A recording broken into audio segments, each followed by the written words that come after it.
Policy మీద పెడితే నీ కమిషన్ల కోసం నీ రియల్ ఎస్టేట్ వ్యాపారం కోసం మాత్రం పైసలు ఉంటాయి. ఇలా ఒక్కటే అడుగుతా ఉన్నా, నువ్వు ఉన్న పథకాలు ఆగం చేసినావు. ఇలా పటాన్ చెరువులో అడ్డగోలుగా రిజిస్ట్రేషన్ వాల్యూలు పెంచిండు. దాని దెబ్బకు రియల్ ఎస్టేట్ ఆగం కాలే. ఇయ్యాల ప్లాట్లు అమ్ముతున్నాయా? బేరాలు నడుస్తున్నాయే. రిజిస్ట్రేషన్ ఆఫీసులో ఈగలు కొట్టుకుంటారు. మొన్నటిదాకా ఫుల్ కార్లు రిజిస్ట్రేషన్ ఆఫీస్ కూడా, హోటల్ ఫుల్, ఛాయ్ దుకాణం ఫుల్, కార్లు పెట్టినందుకు జాగుండపోవు, సీమలు పట్టినంత జనం ఉందరు. కానీ ఇప్పుడు ఈగలు కొట్టుకుంటారు. ఇవాళ నువ్వు వచ్చినాక మోటార్ సైకిల్ కొనుక్కుంటే దాని మీద ట్యాక్స్ వేసినావు, కారు కొనుక్కుంటే ట్యాక్స్ పెంచినావు. ఇవాళ మందు తాగితే విస్కీ మీద, బీర్ సీసాల మీద ధరలు పెంచినావు. భూమి రైతు చేతిలో ఉండే భూముల ధరలు కూడా పెంచిండు. ఇప్పుడు ఇంకా భూమి శిస్తు పెడతారట. ఇంకా వెనకటికి కూడా ఒక ఔరంగజేబ్ అని నెత్తి మీద జుట్టుకు కూడా ట్యాక్స్ పెట్టిండు. ఇప్పుడు రేవంత్ రెడ్డి భూమి శిస్తు పెడతారట, భూమి మీద కూడా ట్యాక్స్ పెట్టారట. ఇక పెడితే నీ పని చెప్తారు జనం. ఇచ్చిందేం లేదు కానీ ట్యాక్సులు వేస్తున్నాడు, పన్నులు పెంచుతున్నాడు.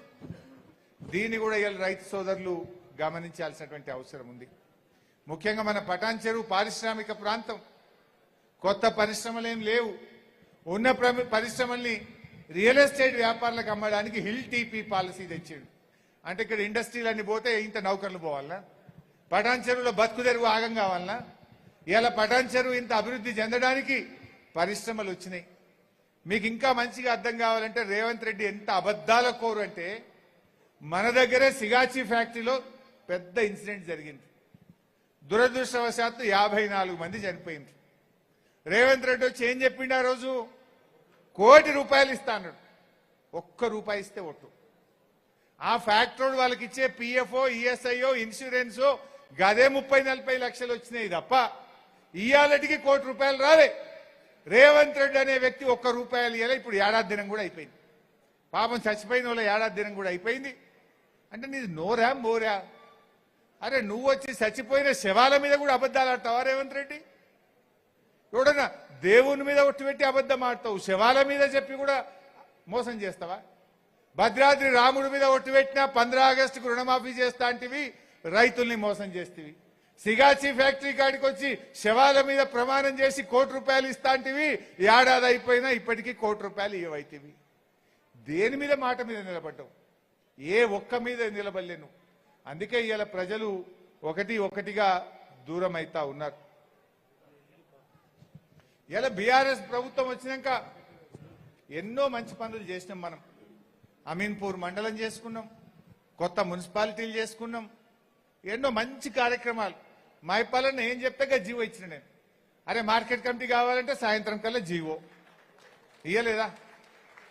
సుల్తాన్పూర్లో మెడికల్ డివైస్ పార్క్ ఇవాళ ఎంత అద్భుతంగా వచ్చింది. ఆ మెడికల్ ఏ కాలుష్యం లేదు, పొల్యూషన్ లేదు. 25,000 మంది ఇలా మెడికల్ డివైస్ పార్క్ లో బతుకుతున్నారంటే అది బీఆర్ఎస్ ప్రభుత్వం కేసీఆర్ గారు చేసినటువంటి కృషి అని నేను గుర్తు చేస్తా ఉన్నా. గిడ హాస్పిటల్ ఆనాడు కేసీఆర్ గారు వచ్చే కొబ్బరికాయ కొట్టింది, ఇప్పుడు తయారున్నది. ఈ కొడుకులు ఇనాగ్రేషన్ కూడా చేస్తలేరు, రెడీ టు ఇనాగ్రేషన్. దాదాపు 300 కోట్లతోని ఆనాడు కేసీఆర్ గారు multi purpose super speciality hospital ను పటాన్ చెరువుకు ఆ రోజు మంజూరు చేయడం జరిగింది. శివానగర్ లో అద్భుతమైన ఎల్ఈడి పార్క్ పెట్టినాం. కొన్ని 100,000 మంది అక్కడ కూడా ఉద్యోగాలు చేస్తా ఉన్నారు. నువ్వేం చేసినావు రేవంత్ రెడ్డి? పటాన్ చెరువులో మేము ఐటీ పార్క్ పెడతాం, చదువుకున్న పిల్లలకు ఉద్యోగాలు వస్తాయంటే ఆయన భూములు అమ్ముకొద్దుపినాం. కొత్తగా పెట్టింది ఏం లేదు. తయారున్న భూమిని ఐటీ పార్క్ కోసం తీసిపెట్టిన భూమిని అమ్ముకొని ఇవాళ రేవంత్ రెడ్డి కమిషన్ల కోసం కాంట్రాక్టర్లకు బిల్లులు ఇస్తున్నాడు. ఇది ఇవాళ ఈ ప్రభుత్వం చేస్తున్నటువంటి కార్యక్రమం. అందువల్ల మనము బీఆర్ఎస్ కార్యకర్తలం ప్రజలకు మంచిగా వివరించాలి, ఒకటి వివరించాలి. కరెంటు పోతుందా లేదా? ఇప్పుడు రోజుకి ఎన్నిసార్లు పోతుంది? 5 సార్లు 6 సార్లు పోతుంది. కేసీఆర్ ఉన్నప్పుడు ఎప్పుడైనా కనురెప్పగొట్టినంతసేపు కరెంటు పోయినా? అదే చిన్న పొరలు అంటారు. కరెంటు పోగి నాకు రేవంత్ రెడ్డి వచ్చిండు కరెంటు పోయింది అంటలేరు ఇంట్లో స్కూల్ పిల్లలు.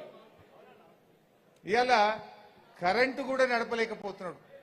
అన్ని మంచిగా చేసి కేసీఆర్ గారు ఇచ్చిండు, కానీ ఇలా ఆ వ్యవస్థను నడపడంలో కూడా ప్రభుత్వం ఇవాళ ఫెయిల్ అయిపోయింది. సో ఏది ఏమైనా నేను ఒకటే కోరుతా ఉన్నా, మా కొల్లూరు డబుల్ బెడ్రూమ్లు ఆనాడు కేసీఆర్ ఎంతో అద్భుతంగా కొల్లూరులో డబుల్ బెడ్రూమ్లు కట్టిండు. దాని పేరే కేసీఆర్ నగర్ అని పెట్టుకున్నాం ఆ రోజు మనం. కానీ ఇవాళ మొన్న ఆడ షాపులు ఉంటాయి,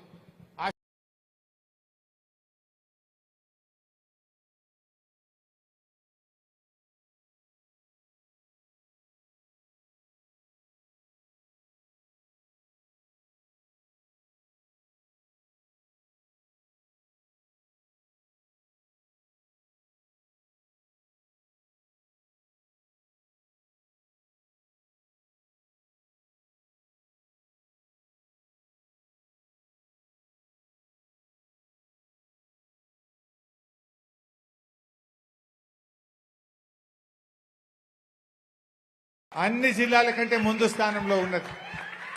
నేను ఇవాళ చెప్తున్నా, రాసి పెట్టుకో రేవంత్ రెడ్డి, ఈ తాప 7 కాదు 10కి 10 మేమే గెలుస్తాం.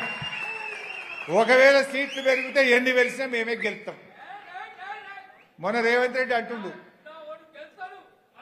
నేను 117 గెలుస్తా అంటుండు.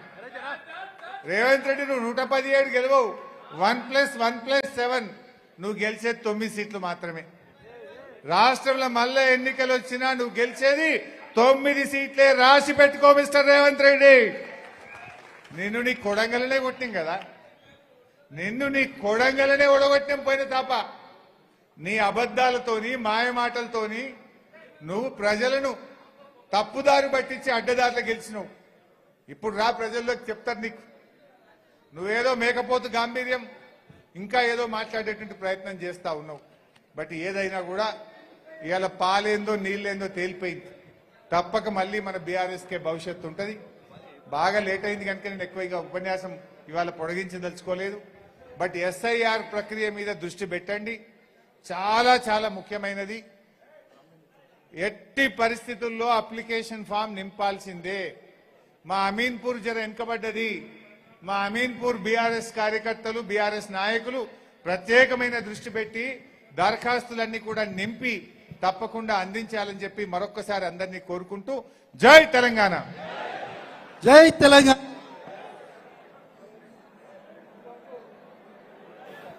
హలో.